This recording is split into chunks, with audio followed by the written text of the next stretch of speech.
여러분 안녕하십니까, 진성호입니다. 윤석열 대통령이 지금 한 달 가까이 한남동 관저에서 머물고 있습니다. 윤 대통령은 그전과 달리 공개적인 영상이나 공개적인 입장문을 내지는 않고 있습니다. 그러나 윤 대통령 변호인단의 입장문을 통해서, 또 공보를 담당하고 있는 윤갑근 석동현 변호사를 통해서 윤석열 대통령의 심정은 전해지고 있습니다. 그런데 관저에서는 어떤 말을 할까요? 어떤 생각을 하고 있을까요? 자, 윤석열 대통령은 탄핵 소추안이 국회를 통과될 때 국민의힘 의원들에 대해서 상당히 불신을 갖고 있었던 것 같습니다. 어쩌면 배신감을 느끼고 있을지도 모릅니다. 자, 지금 윤 대통령의 지지율이 폭등하고 있습니다. 처음에 40%대를 돌파했다는 여론조사가 나오자 민주당은 고발을 검토한다고 했습니다. 신뢰도가 없다는 겁니다. 그런데 6개 정도 여론조사가 계속 터지면서 지금 국민의힘 지지율은 치솟고 윤 대통령의 지지율은 천정을 향해 뚫고 있습니다. 계엄 이전보다 윤 대통령의 지지율은 훨씬 높고 윤 대통령의 지지율을 따라서 국민의힘 지지율도 오르고 있습니다. 민주당은 폭삭 망했습니다.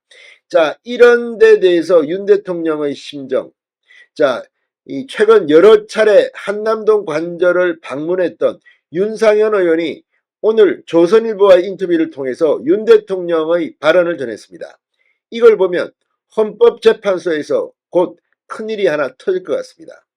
또 공수처와 경찰, 체포영장 강제 집행 과정에서 유혈 사태를 윤 대통령은 걱정하는 것으로 보입니다. 자, 앞으로 어떻게 될까요? 윤 대통령의 육성을 윤상현 의원이 전했습니다. 이재명은 각오해야 될 것 같습니다. 진성호의 융단 폭격 시작합니다. 헌법재판소, 공수처, 더불어민주당을 융단 폭격합니다. 자, 윤상현 의원이 조선일보와 인터뷰를 했습니다. 그러면서 윤석열 대통령은 비상계엄 선포와 관련해 소프트웨어가 망가진 대한민국에 대한 엄청난 위기의식을 느꼈고 이 상황의 엄중함을 국민에게 알릴 수밖에 없었다고 말했다. 이렇게 전했습니다. 윤 대통령이 탄핵소추 이후 침묵을 이어가고 있는 데 대해서는 지금 말을 하게 되면 좌파의 선전선동에 휘둘릴 수 있다. 윤 대통령은 탄핵 심판 절차가 본격적으로 진행되면 헌법재판소에 가서 직접 말하고 싶한다고 전했습니다. 자, 지금 윤 대통령 변호인단에 따르면 윤석열 대통령은 언제라도 헌법재판소에 직접 나갈 그런 생각을 하고 있습니다. 그런데 신변, 이 보안 문제, 이런 것들이 먼저 해결돼야 합니다. 또 하나, 더불어민주당이 주축이 된 국회 탄핵소추 측은 내란죄 부분을 철회했습니다. 왜? 속전속결로 빨리 윤 대통령 심판을 끝내려고 하는 겁니다. 여기에 대해서도 입장이 정리돼야지 윤 대통령은 헌법재판소에 갈 것 같습니다. 자, 윤 대통령 지금 많은 생각 그리고 많은 말을 관저에서 하고 있다고 합니다.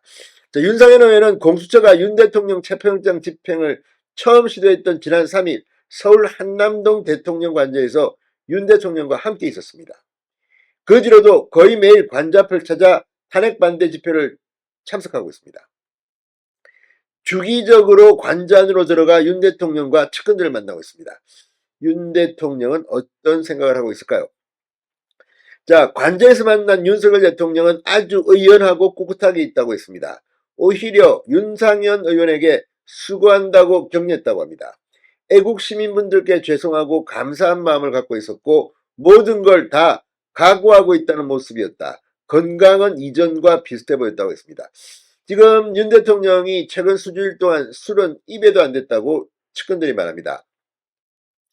자, 대한민국이 하드웨어는 멀쩡하게 보이는데 소프트웨어를 보면 너무 망가져 있다. 그래서 엄청난 위기의식을 느꼈고 이 상황의 엄중함을 주권자인 국민에게 알릴 수밖에 없었다. 이런 취지로 윤 대통령은 말했다고 합니다. 윤 대통령은 군대를 동원하는 1980년 5.17 때와는 다른 계엄이 있다는 취지로 말했는데 내 생각으로는 윤 대통령이 5.17과 같은 경성계엄이 아니라 연성계엄을 생각한 것 같아. 국민에게 위기 상황을 알리고 국회가 계엄을 해제하면 받아들일 생각을 한 것이다. 이와 관련해서는 적절한 시기에 윤 대통령이 탄핵 심판, 헌법재판소에 가서 직접 말할 것 같다고 윤상현 의원은 전했습니다. 자, 이 윤 대통령의 침묵이 길어지는 이유에 대해서는 미국 주요 언론사 등 외신 인터뷰 요청도 많이 받고 있다. 하지만 윤 대통령은 본인의 입장을 우리 국민에게 먼저 얘기하고 싶어 한다. 그러나 지금 하게 되면 좌파의 선전선동에 휘둘릴 수 있다. 윤 대통령은 탄핵 심판 절차가 본격적으로 진행되면 헌법재판소에 직접 가서 말하고 싶어 한다. 자, 지금 이 국민의힘에 대해서 상당한 실망감을 느낀 것으로 보입니다. 자, 이 윤 대통령이 유튜브만 본다는 말도 있다고 묻자 그건 사실이 아니다. 윤 대통령은 신문과 방송을 보고 있고 주요 보도는 다 보고받고 있다고 말했습니다.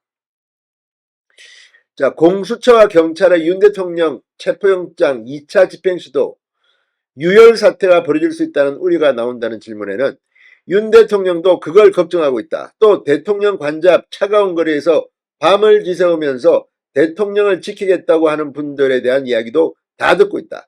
윤 대통령은 이런 분들한테 희생과 불편을 강요해서는 안 된다는 차원에서 변호인단을 통해 기소를 하든지 구속영장을 서울중앙지법에 청구하라고 한 것이다. 윤 대통령 측은 공수처가 아니라 정당한 기관이 적법한 절차에 의해서 정당한 영장을 가지고 오면 당연히 응하겠다는 입장이다. 이렇게 말했습니다. 자, 국회의 탄핵 소추로 이어진 데 대해서는 국민의힘을 조금 비판했습니다. 윤석열 대통령은 당이 저렇게 분열돼 있어서 내가 탄핵당할 수 있는 상황이 올 수도 있겠다는 생각까지도 했다고 하시더라.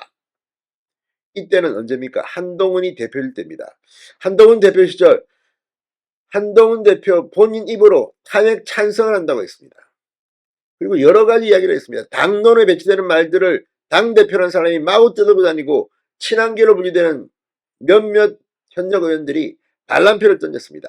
이런 것들이야말로 윤 대통령이 아주 기분 나빠하는 것으로 보입니다.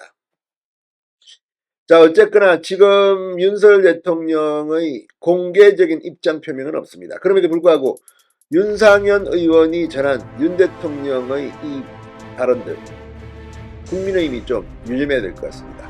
진성호의 융단 폭격이었습니다. 여러분 감사합니다.